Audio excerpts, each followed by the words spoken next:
नमस्कार, स्वागत है आपका। आप देख रहे हैं वर्ल्ड नाउ। मैं हूं आपके साथ विवेक शांडिल्य। वर्ल्ड नाउ में हम आपको बताते हैं दुनिया के ताजा हालात क्या हैं, ईरान अमेरिका की लड़ाई से बड़ी खबर क्या है, ब्रेकिंग न्यूज क्या है। साथ ही हम आपको बताते हैं कि इस वक्त कहां कहां जंग के हालात बने हुए हैं, वैश्विक स्थिति इस वक्त क्या नजर आ रही है तेल और गैस क्राइसिस को लेकर। तो चलिए वर्ल्ड नाउ की खबरों को जल्दी से संक्षेप में देखते हैं, उसके बाद डिटेल्ड एनालिसिस करेंगे। सबसे पहली जो खबर है वो अमेरिका इजराइल जंग की खबर है। ईरान के ड्रोन हमलों ने कतर, यूएई और बहरीन तक हलचल मचा दी है। अमेरिकी सैन्य ठिकाने लगातार निशाने पर हैं, लेकिन इस बार कहानी सिर्फ जंग की नहीं है। यानी आज कहानी है दो दोस्तों के बीच दरार की। दरार उन रिश्तों में जिन्हें दुनिया सबसे मजबूत मानती आ रही थी। कभी कंधे से कंधा मिलाकर खड़े रहने वाले अमेरिका और इजराइल के बीच पड़ गई है दरार, क्योंकि आज एक ऐसे मोड़ पर वो नजर आ रहे हैं जहां एक रणनीति, एक आवाज की बात करने वाले वॉशिंगटन और तेल अवीव अलग अलग रास्ते चुन रहे हैं। दोनों के सुर अलग अलग नजर आ रहे हैं। तो आखिर ये मतभेद क्यों है? इस गठबंधन में दरार की शुरुआत कहां से हो रही है? और वाकई अगर दरार पड़ी है तो क्या ये दरार लाजमी है? क्या इजराइल ने अमेरिका की बात नहीं मानी है और जंग में अपना रास्ता खुद अख्तियार किया है? डिटेल से देखिएगा इस खबर को, बहुत इंपॉर्टेंट खबर है। एक एक पहलू बताऊंगा मैं आपको। वर्ल्ड नाउ में अगली खबर में बात करेंगे विश्व युद्ध 3 के आहट की। डोनाल्ड ट्रंप ने इजराइल के चक्कर में ईरान पर हमला तो कर दिया, लेकिन अब ट्रंप भाई साहब से अकेले यह मामला संभल नहीं रहा है। वो दुनिया के अलग अलग देशों को न्योता दे रहे हैं कि भाई आप हुर्मुज आइए, आप पर्शियन गल्फ में आइए, आप ओमान की खाड़ी में आइए और हालात को संभालने की कोशिश कीजिए। जहां एक तरफ दुनिया को शांति की राह पर ले जाने का दावा करते रहे डोनाल्ड ट्रंप, उन्होंने कहा कि हमने तो भाई साहब पूरी दुनिया में जंग रुकवाई है, हमने दुनिया में शांति स्थापित की है। लेकिन उन्हीं डोनाल्ड ट्रंप ने दुनिया में ईरान पर हमले के नाम पर आग लगा दी। कभी वेनेजुएला, कभी ग्रीनलैंड, तो कभी ईरान। मिडिल ईस्ट इस वक्त जलकर खाक हो रहा है। मिडिल ईस्ट में डोनाल्ड ट्रंप ने वो कर दिया है जिससे वर्ल्ड वॉर 3 की शुरुआत हो सकती है, क्योंकि अमेरिका के साथ 6 देशों ने आने की बात कह दी है, आने के संकेत दिए हैं। अब समझिए कि मिडिल ईस्ट में अगर होर्मुज को खुलवाने के लिए अमेरिका के साथ 6 देश और आते हैं, तो क्या पुतिन खामोश बैठेंगे? तो क्या शी जिनपिंग खामोश बैठेंगे? तो क्या नॉर्थ कोरिया खामोश बैठेगा? ये जो एंटी अमेरिका लॉबी है ये बहुत स्ट्रांगली एक्टिवेट हो जाएगा और पूरा विश्व 2 धड़ों में बढ़ सकता है और इसे वर्ल्ड वॉर 3 का आगाज हो सकता है। और अभी पुतिन ने आज ही अमेरिका को धमकी दी है कि मिडिल ईस्ट में जो कुछ हो रहा है वो नाजायज है, अनैतिक है और अपने हितों के फायदे के लिए अमेरिका ने पूरे मिडिल ईस्ट को खाक कर दिया है। यानी आंखें तरेरी जाने लगी हैं जब 6 देशों ने उधर अमेरिका के फेवर में आने की बात कही। हालात बहुत तेजी से खराब हो रहे हैं। इसके बाद वर्ल्ड नाउ में अगली खबर की बात करेंगे। अमेरिका मिडिल ईस्ट में हार चुका है, यह मैं लिखकर आपको दे सकता हूं। खुद को दुनिया में शांति का ठेकेदार कहने वाले डोनाल्ड ट्रंप ने अमेरिका को एक ऐसे आत्मघाती रास्ते पर धकेल दिया जहां से वापसी का रास्ता सिर्फ बर्बादी की ओर है। अमेरिका का कुल कर्ज आज जो डेटा लेटेस्ट सामने आया है वो 39 ट्रिलियन डॉलर का हो चुका है, जो 37 ट्रिलियन डॉलर का हुआ करता था। 28 फरवरी से ईरान के साथ शुरू हुई इस जंग में अब ट्रंप फंस चुके हैं। यह लड़ाई ट्रंप के गले की हड्डी बन चुकी है। आलम यह है कि जो अमेरिका दुनिया को उंगलियों पर नचाता रहा, उसे महज 21 दिनों में इस जंग में मदद के लिए हाथ फैलाने पड़ गए, भीख मांगना पड़ रहा है। आंकड़े गवाह हैं कि युद्ध अमेरिका की अर्थव्यवस्था को दीमक की तरह चाट रहा है। CSIS की ताजा रिपोर्ट तो और भी रोंगटे खड़ी करती है। युद्ध के शुरुआती 100 घंटों में अमेरिका ने 3.7 बिलियन डॉलर स्वाहा कर दिए। हर दिन तकरीबन 891.4 मिलियन डॉलर का धुआं उठ रहा है। ट्रंप प्रशासन ने टैक्स कम करने और कर्ज घटाने का वायदा किया था, लेकिन अमेरिका आज 39 ट्रिलियन डॉलर के कर्ज के बोझ तले आ चुका है। हैरानी की बात देखिए कि 2000 से ज्यादा भारी हथियार झोंकने के बाद भी नतीजा ईरान के पक्ष में ही। ईरान ने बिना किसी मदद और अमेरिकी सैन्य ठिकानों को इजराइल के शहरों को नेस्तनाबूद कर रखा है। व्हाइट हाउस के सलाहकार केविन हैसेट खुद मान रहे हैं कि अब तक $12 बिलियन से ज्यादा चूना अमेरिका को लग चुका है। ट्रंप ने जिस नाटकीय ढंग से विश्व युद्ध को रोकने की बात कही थी, युद्ध विराम की घोषणा की थी, उनकी कोशिश कभी, उनकी मंशा कभी शांति की रही नहीं। ऐसा लग रहा है डोनाल्ड ट्रंप अब डर से इस युद्ध से भागने की तैयारी कर रहे हैं। बताएंगे आपको डिटेल की कैसे ये जंग अमेरिका हार चुका है। एक एक पॉइंट्स पर नजर डालेंगे, इस खबर की ABCD समझेंगे। तो चलिए शुरुआत करते हैं और देखते हैं वर्ल्ड नाउ। आपको आज की सबसे बड़ी खबर बताएं, इजराइल अमेरिका में दरार की, लेकिन इस बीच एक बड़ी खबर आ रही है। जल्दी से बिग स्क्रीन पर दिखाइए बड़ी खबर। युद्ध के बीच ईरान में भूकंप के झटके लगे और ये भूकंप के झटके बुशहर में लगे हैं। भूकंप की तीव्रता 4.2 मापी गई है। बड़ी खबर मैं आपको इसमें ये बता दूं कि ये जो झटके लगे हैं ये एक ऐसी जगह पर लगे हैं जहां पर ईरान का न्यूक्लियर प्लांट है। बहुत ध्यान से सुनिएगा। भूकंप की तीव्रता 4.2, शहर बुशहर बताया जा रहा है और बुशहर में ये भूकंप के झटके महसूस किए गए। तीव्रता बहुत ज्यादा नहीं थी, 4.2 थी, लेकिन इंपॉर्टेंट क्या है? इंपॉर्टेंट ये है कि यहां पर 4.2 रेक्टर स्केल पर यह धमाका, माफ कीजिएगा, भूकंप महसूस किया गया है और बुशहर में ही ईरान का परमाणु न्यूक्लियर प्लांट है। और ये जो एरिया आप देख रहे हैं ये USGS की वेबसाइट है जो पूरी दुनिया में भूकंप के झटके और सिस्मिक जो झटके हैं उनको मॉनिटर करने के लिए जानी जाती है। उसी USGS की वेबसाइट से हमने ये डेटा उठाया है और ये जो फैसिलिटी है जहां पर ये भूकंप के झटके महसूस किए गए हैं बहुत सीमित एरिया में है, लेकिन यहां पर 4.2 रेक्टर स्केल पर इसकी तीव्रता बताई जा रही है। इंपॉर्टेंट ये है कि यहां पर न्यूक्लियर फैसिलिटी है ईरान की। तो क्या ईरान ने न्यूक्लियर टेस्ट किया है? ये बहुत इंपॉर्टेंट अपडेट है। जरा फुल स्क्रीन आप ये मैप देखिए जहां पर ये झटका महसूस किया गया है, बहुत सीमित दायरे में। हालांकि बताया जा रहा है कि इसके असर जो है वो बहरीन, सऊदी अरब, ईरान, कतर और संयुक्त अरब अमीरात में भी देखने को मिले हैं। लेकिन ये बुशहर इलाका है जो कि ईरान से 15 किलोमीटर की दूरी पर बताया जा रहा है और 10:54 पर यह भूकंप आया था, जिसके बाद अमेरिका तक में खलबली मच गई है और अब यह पता लगाने की कोशिश की जा रही है क्या ये नेचुरल है या फिर इसके पीछे कोई बहुत बड़ी न्यूक्लियर साजिश है। ईरान ने कोई न्यूक्लियर टेस्ट किया है क्योंकि CIA ने आज ही रिपोर्ट दी है अमेरिका को, अमेरिकी खुफिया एजेंसी ने, कि 440 किलो संवर्धित यूरेनियम अभी भी ईरान के पास सुरक्षित है। और हाल फिलहाल में जो भूकंप के झटके आए हैं वो भी आप देख लीजिए। 1 फरवरी 2026 मुहार के पास 5.2 मैग्नीट्यूड का भूकंप महसूस किया गया।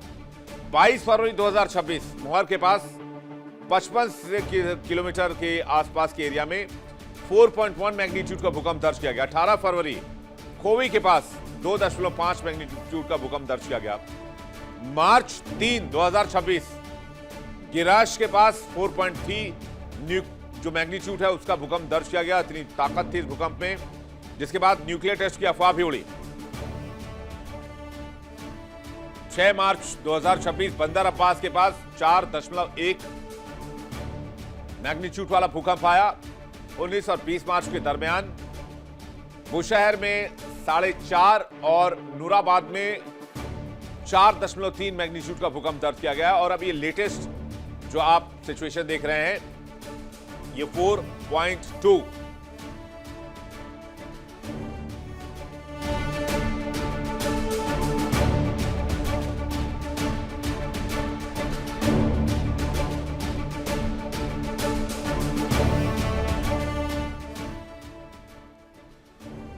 तो क्या ईरान ने कोई न्यूक्लियर टेस्ट किया है? क्योंकि CIA ने बहुत ताज़ा रिपोर्ट दी है जिसमें कहा गया है कि ईरान के 440 किलो संवर्धित यूरेनियम सुरक्षित हैं और यह खबर अमेरिका और इजराइल की धड़कन बढ़ा सकती है अगर तेहरान ने न्यूक्लियर वेपन टेस्ट किया है या न्यूक्लियर धमाका किया है, जिसके बाद बुशहर में 4.2 तीव्रता वाला भूकंप दर्ज किया गया है। तो ये अच्छी खबर नहीं है, खास करके इजराइल अमेरिका के लिए और उन देशों के लिए जो अमेरिका के साथ खड़े हैं। इस खबर पर हमारी नजर रहेगी। आज की सबसे बड़ी खबर की तरफ चलते हैं। ईरान जंग की शुरुआत कैसे हुई? ईरान जंग की शुरुआत हुई इजराइल की वजह से। इजराइल ने अमेरिका को कन्विंस किया कि ईरान पर हमला बहुत जरूरी है। इजराइल ने कहा कि मोसाद के पास खुफिया रिपोर्ट है कि तेहरान कभी भी न्यूक्लियर टेस्ट कर सकता है और अगर तेहरान ने न्यूक्लियर टेस्ट कर लिया, ईरान ने परमाणु बम हासिल कर ली, तो फिर इजराइल और अमेरिका का वजूद खतरे में पड़ सकता है। जिसके बाद अमेरिका और इजराइल ने मिलकर 9 महीने के बाद फिर से ईरान पर अटैक कर दिया। लेकिन आज की तारीख में खबर यह है कि इस अटैक में इजराइल अपने हिसाब से फैसले कर रहा है। वो अमेरिका की बात या अमेरिका की समझाइश को भी दरकिनार कर रहा है। अमेरिका के सजेशंस नहीं मान रहा, अमेरिका की बात नहीं सुन रहा है और इस बात से अमेरिका बौखलाया हुआ है। डोनाल्ड ट्रंप बहुत नाराज हैं। अब हुआ क्या है, मैं आपको पूरी कहानी बताता हूं। मिडिल ईस्ट में ईरान ने ड्रोन हमले के जरिए कतर, यूएई, बहरीन और दुबई में तहलका मचा दिया है। लगातार अमेरिकी सैन्य ठिकाने और एनर्जी इंफ्रास्ट्रक्चर को ईरान निशाना बना रहा है, जिसमें गैस प्लांट भी है और तेल रिफाइनरी प्लांट्स भी हैं। ईरानी मिसाइल की जो गूंज है वो पूरे मिडिल ईस्ट में सुनी जा रही है और इसके साथ ही एक ऐसी कहानी जन्म ले रही है, एक ऐसी कहानी जिसमें पुराने साथी साथ नहीं दिख रहे। कभी साथ मिलकर इस लड़ाई को शुरू करने वाले दो सहयोगी अमेरिका और इजराइल आज टकराव के रास्ते पर आ चुके हैं। दोनों इस जंग में अलग अलग रास्ते चुन रहे हैं। इजराइल अमेरिका की बात सुनने को तैयार नहीं है। वजह क्या है? सबसे पहले वजह को समझिए। इजराइल ने ईरान के साउथ पार्स गैस फील्ड पर हमला कर दिया, जिसकी वजह से अमेरिका और इजराइल के बीच मतभेद उभर आए। दोनों की दोस्ती के बीच दरार देखी जा रही है क्योंकि इजराइल ईरान के खिलाफ बेहद आक्रामक रुख अख्तियार कर रहा है। अमेरिका कह रहा है कि उनका गोल यह था ही नहीं, वो रिजीम चेंज करना चाहते थे। अमेरिका ने कहा हम कभी भी ईरान के ऑयल इंफ्रास्ट्रक्चर को नुकसान नहीं पहुंचाना चाहते थे। जबकि इजराइल ने कहा है कि उन्होंने ईरान के साउथ पार्स पर जो हमला किया वो खुद उनका फैसला था और इस बात की जानकारी उन्होंने न तो अमेरिका को दी और न ही डोनाल्ड ट्रंप को दी। अमेरिका इस बात से नाराज हो गया कि जब ईरान पर हमला हुआ तो ईरान ने पलटवार करना शुरू किया और मिडिल ईस्ट में जितने एनर्जी सेक्टर के इंफ्रास्ट्रक्चर हैं, चाहे वो गैस से जुड़े हो चाहे वो तेल से जुड़े हो, उसको ईरान ने धुआं धुआं कर दिया पिछले 48 घंटे के अंदर। कतर की हालत तो यह हो गई कि कतर का जो टोटल गैस मैन्युफैक्चरिंग है वो 17% तक डिक्लाइन हो चुका है और उसको रिस्टोर करने के लिए 100% कैपेबिलिटी पर पहुंचने के लिए कतर को 5 साल और लगेंगे। इससे पूरी दुनिया में एनर्जी क्राइसिस का खतरा हो गया है। एशिया, यूरोप की अर्थव्यवस्था पर बहुत गहरा इंपैक्ट हुआ है और इसी वजह से अमेरिका इजराइल से बहुत नाराज है क्योंकि इजराइल ने वो चेन रिएक्शन शुरू कर दिया है जो अब आउट ऑफ कंट्रोल है। मिडिल ईस्ट के देश ईरान के निशाने पर है और ईरान इजराइल के निशाने पर है, खास करके उनके एनर्जी सेक्टर। मिडिल ईस्ट में ईरान के खिलाफ चल रही जंग में जहां इजराइल आक्रामक तेवर में है, अमेरिका फूंक फूंक कर कदम रखना चाह रहा था। लेकिन ईरान ने जब पलटवार किया तो अमेरिका और इजराइल दोनों की सांसें फूलने लगी। कहानी में ट्विस्ट क्या है? इजराइल पूरे ईरान को मिट्टी में मिलाना चाहता है। अमेरिका चाहता है कि रिजीम चेंज हो जाए किसी तरह, तो उनका काम बन जाएगा। लेकिन इजराइल का मानना, इजराइल की रणनीति, इजराइल का सोचना अलग है और इसी वजह से आज की तारीख में दोनों के रास्ते अलग होते नजर आ रहे हैं। हो सकता है कि अमेरिका इस युद्ध से पहले ही निकल जाए। बेशक वो इजराइल को पीछे से मदद करता रहे जैसे उसने यूक्रेन को किया, लेकिन अमेरिका शायद इस लड़ाई में अब डायरेक्ट इन्वॉल्व ना हो और बहुत जल्द आपको यह खबर सुनने को मिल सकती है। अमेरिका और इजराइल के बीच ये दरार उस वक्त सामने आई है जब ईरान के गैस प्लांट पर अटैक हुआ। सबसे पहले ईरान की तस्वीर आप देखिए, ईरान की गैस फैसिलिटी पर इजराइल की तरफ से जो अटैक किया गया उसकी तस्वीर है। ये देखिए तस्वीर, ये ईरान के गैस इंफ्रास्ट्रक्चर पर जो अटैक हुआ, ये ईरान के साउथ पार्स पर हमला हुआ। ये बहुत इंपॉर्टेंट एरिया है एनर्जी के लिहाज से। ये दुनिया का सबसे बड़ा प्राकृतिक गैस क्षेत्र है साउथ पार्स, जो आग की लपटों में धुआं धुआं दिख रहा है। पूरे आसमान में काले धुएं के गुबार को आप देख सकते हैं। और साउथ पार्स को निशाना बनाना इजराइल की सोची समझी रणनीति थी, क्योंकि ईरान के लिए साउथ पार्स की बहुत बड़ी अहमियत है। साउथ पार्स ईरान की एनर्जी का आधार है। ईरान की 80% बिजली गैस से पैदा होती है। इस गैस का बड़ा हिस्सा साउथ पार्स से निकलता है। और ये ईरान के लिए सिर्फ एनर्जी ही नहीं, ईरान के इनकम का भी एक बड़ा सोर्स है। इजराइल के हमले के कुछ घंटों के बाद ईरान ने कतर के रास लाफान इंडस्ट्रियल सिटी पर बैलिस्टिक मिसाइलें दागी। रास लाफान पर जो अटैक हुआ उसकी तस्वीर भी आपको दिखाती है। ये देखिए, ये वो रास लाफान की तस्वीर आप देख रहे हैं जहां पर बहुत बड़ा धमाका दिख रहा है। कैमरे से जूम करने पर पता चलता है जैसे सनसेट हो रहा हो, यानी धमाके की इंटेंसिटी और बैलिस्टिक मिसाइल का असर देख सकते हैं आप। लोग भागने लगे, अफरा तफरी मच गई, जबकि धमाका बहुत दूर हुआ था। तो हुआ क्या, इजराइल ने पार्स पर हमला किया तो ईरान ने कतर के रास लाफान पर अटैक कर दिया। तो मिडिल ईस्ट के दो बहुत इंपॉर्टेंट एनर्जी सोर्स ध्वस्त हो गए। दुनिया के सबसे बड़े एलएनजी उत्पादक कतर एनर्जी की रास लाफान इंडस्ट्रियल सिटी पर ईरानी ड्रोन और मिसाइलों से हमला किया गया। कतर के अहम एलएनजी यानी कि liquefied natural gas LNG plant में आग लग गई।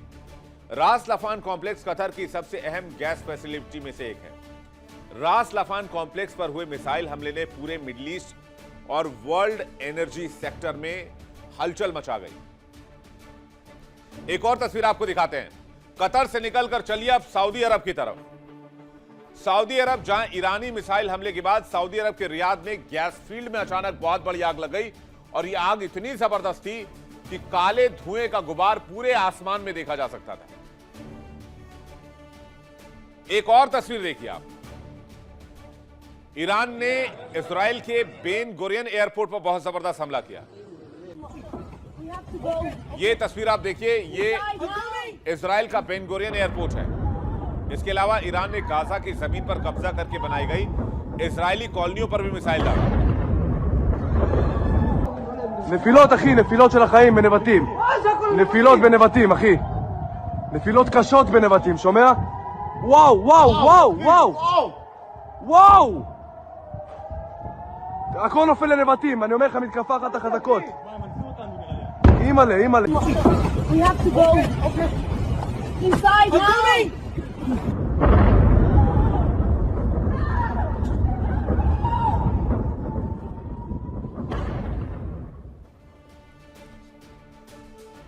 यानी ईरान ने क्लियर कर दिया कि अगर हमारे इंफ्रास्ट्रक्चर को निशाना बनाया जाएगा, हमारी एनर्जी को मिटाया जाएगा, तो मिडिल ईस्ट में किसी भी देश के पास कोई भी इंफ्रास्ट्रक्चर साबुत नहीं बचेगा।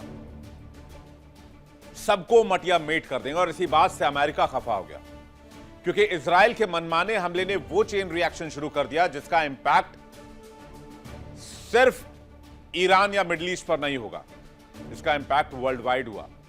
आज की तारीख में एक सबसे इंपॉर्टेंट फैक्ट यह है कि ऑयल प्राइसेस में सबसे ज्यादा इजाफा अमेरिका में हुआ है। और इसी वजह से अमेरिकी सरकार भी प्रेशर में है। और इसलिए इजराइल के ईरान के ऑयल इंफ्रास्ट्रक्चर पर हमले के बाद डोनाल्ड ट्रंप गुस्से से आग बबूला हो गए। लेकिन इजराइल ने साफ साफ कहा कि ईरान के गैस प्लांट पर अटैक का फैसला उसका खुद का था और उसने खुद यह तय किया कि वो इस जगह पर हमला करेगा। अमेरिका को इस बात की जानकारी नहीं थी। अमेरिका ने कहा कि ईरान के गैस प्लांट पर मिसाइल अटैक से उसका कोई लेना देना नहीं। राष्ट्रपति डोनाल्ड ट्रंप ने इसके लिए इजराइल पर दोष मढ़ते हुए कहा कि इजराइल ईरान के प्रमुख साउथ पार्स गैस क्षेत्र पर कोई और हमला नहीं करेगा। आपको सुनवाते हैं। I told him don't do that, and he won't do that. We didn't discuss. We do. I told him don't do that, and he won't do that. We didn't discuss. We do. I told him don't do that, and he won't do that. We didn't discuss. We do.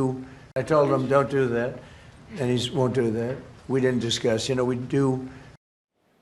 Donald Trump ने कहा कि Iran के gas क्षेत्र पर Israel ने अकेले ही कार्रवाई की और अब वो हमला नहीं करेंगे, क्योंकि ट्रंप ने अनुरोध किया है कि ऊर्जा ठिकानों पर हमले न किए जाएं। ये टिप्पणी इजराइल द्वारा ईरान के साउथ पार्स गैस फील्ड पर हमले के बाद सामने आई। इससे पहले एक अमेरिकी अधिकारी ने साफ किया, जरा फुल स्क्रीन तस्वीर देखिए, ये कितना भयावह नजारा है, कितना जबरदस्त धमाका है। इससे पहले अमेरिकी अधिकारी ने साफ साफ कहा कि हमने ईरान के गैस प्लांट पर हमला नहीं किया, यह हमला इजराइल ने किया है। इजरायली सूत्रों ने दावा किया कि ईरान के गैस फील्ड पर हमला अमेरिका के साथ मिलकर हुआ है। तस्वीरें आप देखिए, ये डेवास्टेटिंग इमेजेस, वीडियोस हर तरफ सर्कुलेट की जा रही हैं।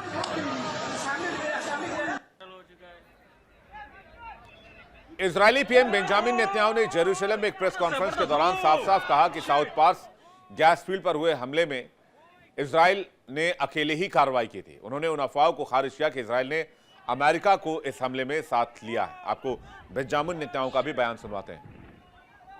Fact number one, Israel acted alone against the Slawiya gas compound. Fact number two, President Trump asked us to hold off on future attacks, and we're holding out. What do we see? What happens if are there any signs that the Iranian regime is cracking? A lot of signs. A lot of signs. I wish I could divulge all of them. Fact number one, Israel acted alone against the Slawiya gas compound. Fact number two, President Trump asked us to hold off on future attacks, and we're holding out. What do we see? What happens if are there any signs that the Iranian regime is cracking? A lot of signs. A lot of signs. I wish I could divulge. Benjamin Netanyahu कह रहे हैं कि हमने ये फैसला खुद से लिया था, लेकिन अब अमेरिका ने कहा है कि अब और हमले नहीं होने चाहिए गैस और ऑयल इंफ्रास्ट्रक्चर पर, तो आगे ये हमले गैस ऑयल इंफ्रास्ट्रक्चर पर नहीं होंगे। लेकिन सिर्फ एक हमले ने पूरे मिडिल ईस्ट के इंफ्रास्ट्रक्चर को 20% तक खत्म कर दिया है, जिसको कवर अप करने में मिडिल ईस्ट के देशों को अगले 5 साल का वक्त लग सकता है। अब ईरान का साउथ पार्स क्यों इतना इंपॉर्टेंट है, जिसकी वजह से ईरान ने पूरे मिडिल ईस्ट को फूंक दिया, यह भी समझिए। यह ईरान की सबसे बड़ी गैस फील्ड है, करीब 9,700 स्क्वायर किलोमीटर में फैला हुआ है। 1,800 ट्रिलियन क्यूबिक फीट गैस यहां पर है। दुनिया में टोटल गैस रिजर्व को अगर आप जोड़ लें तो उसका 8% इसी एरिया में है। इतना गैस है कि 13 सालों तक दुनिया की जरूरत का गैस यहां से निकाला जा सकता है। ईरान में गैस उत्पादन का हिस्सा 2/3 है। बिजली पेट्रोकेमिकल उद्योग का यह आधार माना जाता है। इसके बाद ईरान ने क्या किया? ईरान ने कतर के सबसे महत्वपूर्ण ऊर्जा केंद्र रास लाफान इंडस्ट्रियल सिटी पर भीषण मिसाइल हमला किया। यह वही जगह है जहां से दुनिया की 20% एलएनजी सप्लाई होती है। इस हमले से कतर बिलबिला गया। कतर ने कहा कि जितने भी ईरानी डिप्लोमेट्स हैं उनके लिए नॉन पर्सोना ग्राटा है, वो सब कतर छोड़ के चले जाएं, उनसे हमारा कोई लेना देना नहीं। इस हमले ने अमेरिका की चिंता बढ़ा दी। डोनाल्ड प्रशासन के लिए एक बहुत बड़ी चुनौती बन चुका है कि वो इस मैटर को कैसे हैंडल करेंगे, क्योंकि अब आउट ऑफ कंट्रोल होता दिख रहा है। इंपॉर्टेंट यह है कि मिडिल ईस्ट में जो हमले हो रहे हैं, जिन सेक्टर्स में जहां पर भी हमले हो रहे हैं, जहां पर भी ईरान मिसाइल मार रहा है, वहां पर हर जगह अमेरिका की कंपनियों के इन्वेस्टमेंट है। तो क्या हो रहा है? अमेरिकी हित टारगेट हो रहे हैं। तो इनडायरेक्टली हमला किस पर हो रहा है? इजराइल ने अगर ईरान के गैस फील्ड पर हमला किया तो ईरान ने मिडिल ईस्ट के एनर्जी सेक्टर को फूंक दिया, जहां पर मिडिल ईस्ट के देशों के साथ अमेरिकी इन्वेस्टमेंट भी है। तो इजराइल का हमला ईरान पर, ईरान का हमला मिडिल ईस्ट पर, जहां पर अमेरिकी कंपनी मौजूद है। तो इनडायरेक्टली इजराइल ने अमेरिकी इंटरेस्ट पर हमला कर दिया। अमेरिका की दिग्गज तेल कंपनी एक्सॉन मोबिल कतर के इन एलएनजी प्लांट्स में एक बहुत बड़ी हिस्सेदार है। कतर के S4 प्लांट में उसकी 34% की हिस्सेदारी है। S6 प्लांट में उसकी 30% की हिस्सेदारी है। यानी इजराइल के इस हमले से अमेरिका की सबसे बड़ी तेल कंपनी को सीधा और बहुत भारी आर्थिक नुकसान हुआ। मतलब यह हुआ कि इजराइल ने इनडायरेक्टली अमेरिका पर अटैक कर दिया। जैसे नेतन्याहू का चेहरा आप देख सकते हैं, बहुत उतरा हुआ था। बहुत हॉट टॉक हुई है इजराइल और अमेरिकी अधिकारियों के बीच में, और इसके बाद से अमेरिका और इजराइल में फूट के संकेत मिल रहे हैं। हालांकि कहानी दोनों तरफ से अलग अलग बताई जा रही है। एक तरफ इनकार तो दूसरी तरफ हम साथ साथ हैं का दावा। हालांकि यह बात पूरी दुनिया जानती है कि अमेरिका के कहने पर ही इजराइल ने ईरान पर हमला किया और इजराइल के कहने पर ही अमेरिका ने ईरान पर हमला किया। अमेरिका का साथ अगर इजराइल के साथ नहीं होता तो इजराइल ईरान के गैस फैसिलिटी पर हमला करता। ऐसे में सवाल यह है कि अमेरिका का इजराइल के दावे से पल्ला झाड़ना क्या वाकई एक संयोग है या प्रयोग है या रणनीति है? और जाहिर सी बात है, अमेरिकी इंटरेस्ट अगर हिट हो रहे हैं तो अमेरिका इसमें फंस चुका है। अब यह ऐसा हो चुका है कि ईरान और इजराइल के बीच अमेरिका पिस रहा है, क्योंकि ट्रंप प्रशासन ने ईरान के खिलाफ युद्ध तो छेड़ दिया, लेकिन अभी तक अमेरिका अपने एक भी टारगेट को अचीव नहीं कर पाया। बेशक उसने आयतुल्ला अली खामनेई को मार गिराया, बेशक उसने ईरान की टॉप लीडरशिप का सफाया कर दिया, लेकिन तेहरान आज भी मजबूती के साथ खड़ा है। ईरान ने सरेंडर नहीं किया है। IRGC वहीं मौजूद है। नए सुप्रीम लीडर वापस आ गए। डोनाल्ड ट्रंप को लगा था खामनेई को मारकर रिजीम चेंज करवा देंगे, लेकिन ईरान ने ऐसा होने नहीं दिया। और अमेरिका ने सपने में भी नहीं सोचा था कि ईरान इतना बड़ा पलटवार करेगा। डोनाल्ड ट्रंप को लगा था कि 4 दिन में मामला खत्म, ईरान सरेंडर, खामनेई साफ, ईरान पर अमेरिकी कंट्रोल हो जाएगा। लेकिन आज की तारीख में आलम यह है कि अमेरिका और इजराइल के रास्ते अलग होते हुए नजर आ रहे हैं। कि डोनाल्ड ट्रंप ने पूरी दुनिया के सामने यह कहने समझाने की कोशिश की कि होर्मुज स्ट्रेट में सिर्फ हमारा इंटरेस्ट नहीं है, होर्मुज स्ट्रेट में पूरी दुनिया का इंटरेस्ट है। इसलिए पूरी दुनिया को होर्मुज स्ट्रेट में अमेरिका के साथ आकर जंग लड़नी चाहिए। यानी अमेरिकी राष्ट्रपति चले तो ईरान पर हमला करने के लिए थे, लेकिन उन्होंने वर्ल्ड वॉर का सीन बना दिया है। अब वर्ल्ड वॉर का सीन बना कैसे है, इसको समझते हैं। डोनाल्ड ट्रंप ने इजराइल के चक्कर में आकर ईरान पर हमला तो कर दिया, लेकिन इस हमले में अमेरिका को फायदा से ज्यादा नुकसान हो गया। डोनाल्ड ट्रंप ने जो शांति की गाथा पूरी दुनिया में गाई, उन्होंने ईरान पर हमला करके पूरी दुनिया में उसी शांति में आग लगा दी।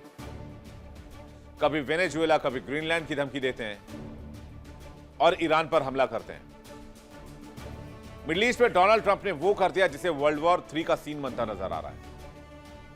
क्योंकि होर्मुज स्ट्रेट को खुलवाने के लिए डोनाल्ड ट्रंप ने जो अपील की थी, उसमें 6 देशों ने सहमति दी है कि ठीक है, इस मामले को ऑब्जर्व किया जाएगा, मॉनिटर किया जाएगा, और हो सका तो हम आपकी मदद करेंगे। तो अब 6 देश अगर अमेरिका के साथ आएंगे तो बाकी के देश जो नॉन अमेरिकी अलायंस है, जो अमेरिका के अलायंस में नहीं है, जो अमेरिका के करीबी नहीं है, जो ईरान के करीबी है या फिर अमेरिका के दुश्मन है, क्योंकि दुश्मन का दुश्मन दोस्त होता है, तो वो एक तरफ आ जाएंगे और दूसरी तरफ अमेरिका और उसकी गुट, यानी पूरा वर्ल्ड वॉर 3 वाला सीन। अब चलिए आपको बताते हैं वो कौन से देश हैं जो अमेरिका के साथ आकर ईरान से मुकाबला करने को तैयार है। मीडिया रिपोर्ट्स की माने तो 6 देश साथ आकर स्ट्रेट ऑफ होर्मुज खुलवाने के लिए और सुरक्षित समुद्री मार्ग सुनिश्चित करने के लिए ईरान की ओर से की जा रही नाकेबंदी को खत्म करने के लिए एक संयुक्त मिशन के लिए तैयारी दिखाई है। हालांकि इस गठबंधन को लेकर ईरान ने बहुत आक्रामक रुख दिखाया है। वो देश पहले कौन कौन से हैं वो चलिए देखते हैं।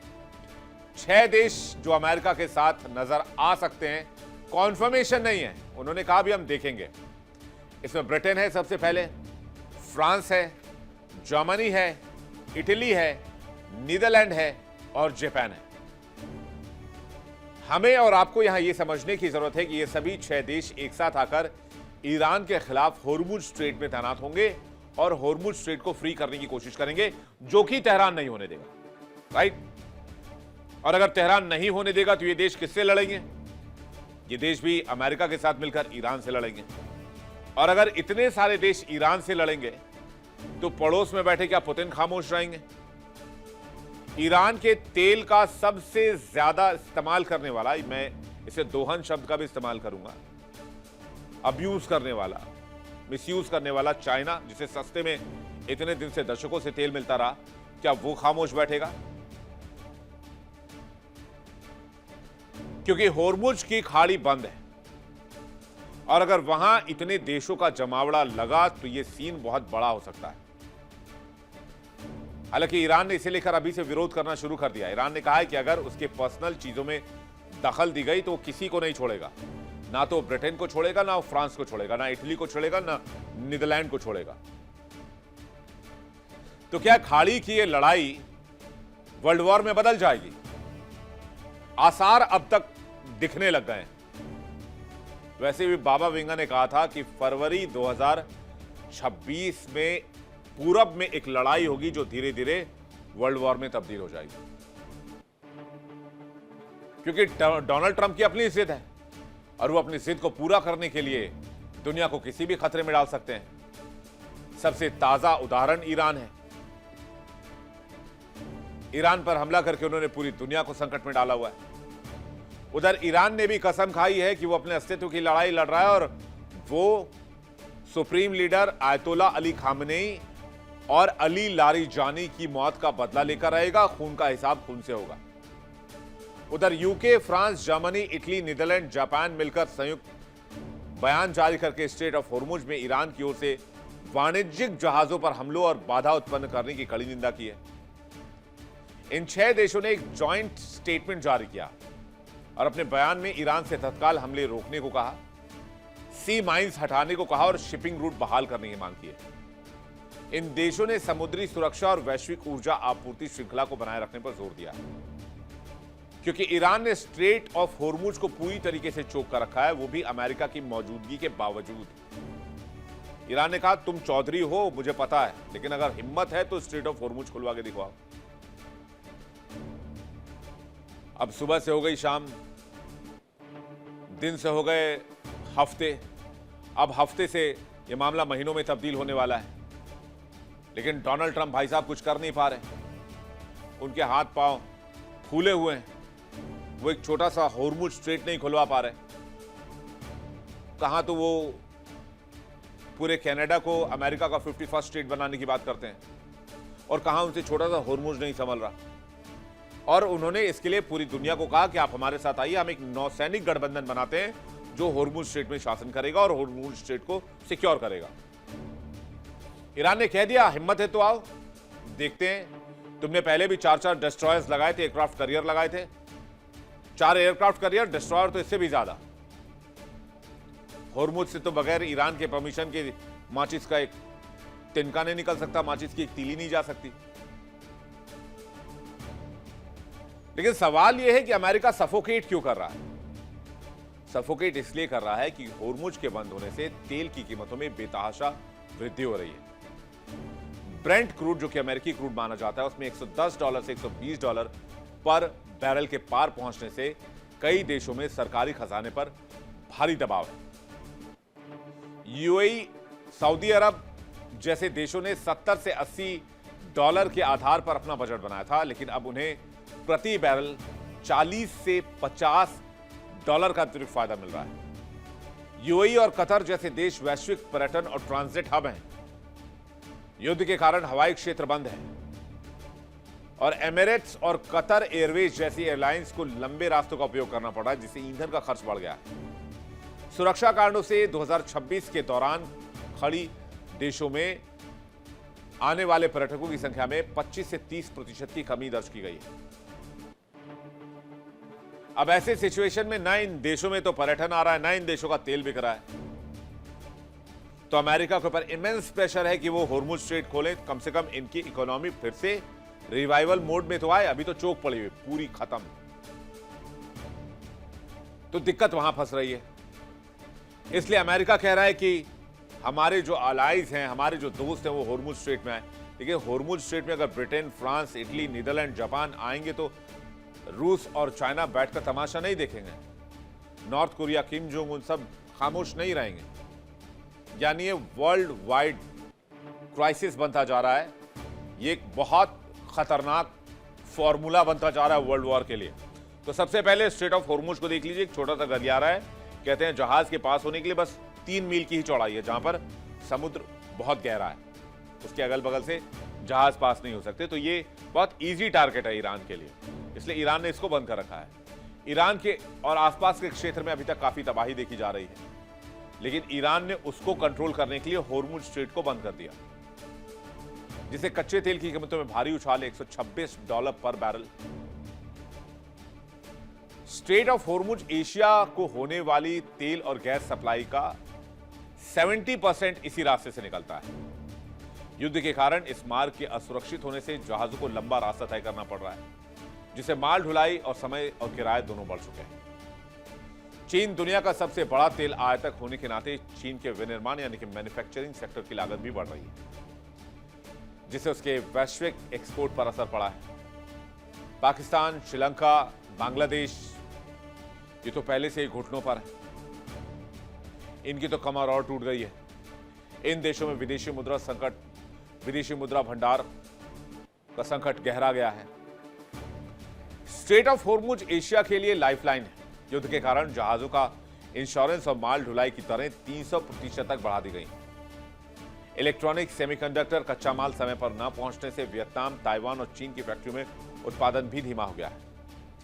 एशिया में फर्टिलाइजर्स का एक बड़ा हिस्सा ईरान और खाड़ी देशों से आता है, और एशिया ही क्यों, भारत में फर्टिलाइजर्स का एक बड़ा हिस्सा मिडिल ईस्ट से आता है। और भारत में कुछ समय के बाद फिर से खेती के सीजन की शुरुआत होने वाली है। उर्वरक महंगे हो सकते हैं, जिससे खाने पीने की चीजों की जो कीमत है वो बढ़ सकती है। भारत के अलावा इंडोनेशिया, फिलीपींस, थाईलैंड जैसे देशों में भी खाने पीने की चीजों के दाम 20% तक बढ़ गए हैं। इसलिए अमेरिकी राष्ट्रपति बार बार ईरान को धमका रहे हैं कि भाई युद्ध खत्म कर दो, नहीं तो इसके कॉन्सिक्वेंसेस होंगे, आपको बहुत नुकसान उठाना पड़ेगा। अगर आप युद्ध खत्म नहीं करते हैं तो आपको बहुत बड़े हमले का सामना करना पड़ेगा। लेकिन अब आप स्थिति देखिए कि दुनिया कैसे 2 धड़ों में बंट गई है। पहला धड़ा जो है वो है अमेरिका, उसके साथ ब्रिटेन, इटली, फ्रांस, नीदरलैंड और जापान। अमेरिका को मिलाकर कुल 7 देश हो गए। दूसरी तरफ है Iran, Russia, China, north Korea और कुछ और देश जो इस अलायंस की तरफ आएंगे। और धीरे धीरे पूरी दुनिया 2 धड़ों में बढ़ती चली जाएगी। इससे वर्ल्ड वॉर की शुरुआत हो सकती है, क्योंकि इससे पहले सभी देशों ने इनकार किया था कि हम होर्मुज में आके आपके लिए लड़ाई नहीं करेंगे। यह अमेरिका की अपनी लड़ाई है, यह अमेरिका इजराइल की लड़ाई है, यह नेटो की लड़ाई नहीं है। और अगर ये देश यहां पर आते हैं तो फिर बाकी के देश भी चुप नहीं बैठेंगे, क्योंकि सबसे ज्यादा एनर्जी सेक्टर में नुकसान पहुंच रहा है तो आज चाइना को पहुंच रहा है। क्योंकि आज की तारीख में अगर आप देखेंगे स्ट्रेट ऑफ होर्मुज की स्थिति, तो मैं आपको बताता हूं ताजा हालात क्या हैं। ये देखिए, 23 जहाजों पर इस इलाके में हमला हो चुका है। 10 टैंकर डुबोए जा चुके हैं होर्मुज स्ट्रेट में। 3200 जहाज फंसे हुए हैं, 20,000 नाविक फंसे हुए हैं। भारत के 22 जहाज भी अभी तक यहां पर अटके हुए हैं। अगर मिडिल ईस्ट में विश्व युद्ध की स्थिति बनी तो दो ग्रुप बनेगा। इसमें कई देश अमेरिका की तरफ होंगे, कई देश ईरान की तरफ होंगे। और किस तरह की स्थिति बन सकती है दो ग्रुपों के बीच में, आइए एक नजर डालने की कोशिश करते हैं। ये वर्ल्ड वॉर का जो सीन है वो किस तरह से नजर आ रहा है। अगर आप इस तरफ देखेंगे, group A America, Israel, Saudi Arab, UAE, Bahrain, Kuwait, Qatar, Oman, Jordan, South Korea, Cyprus, Greece, Ukraine, Britain, France, Germany, Italy, Netherlands, Japan.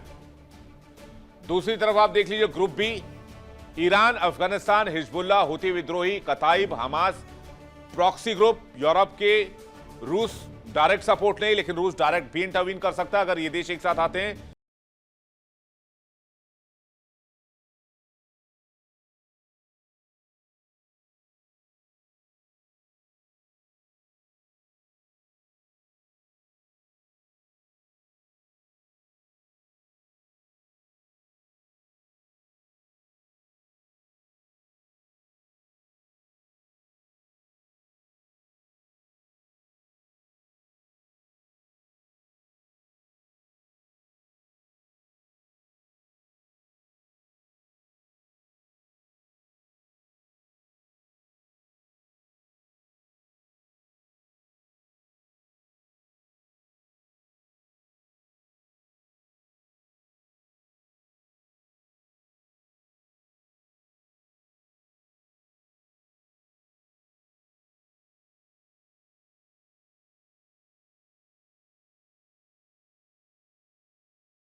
देखिए इंडिया डेली 24/7 अब आपके स्मार्ट टीवी पर।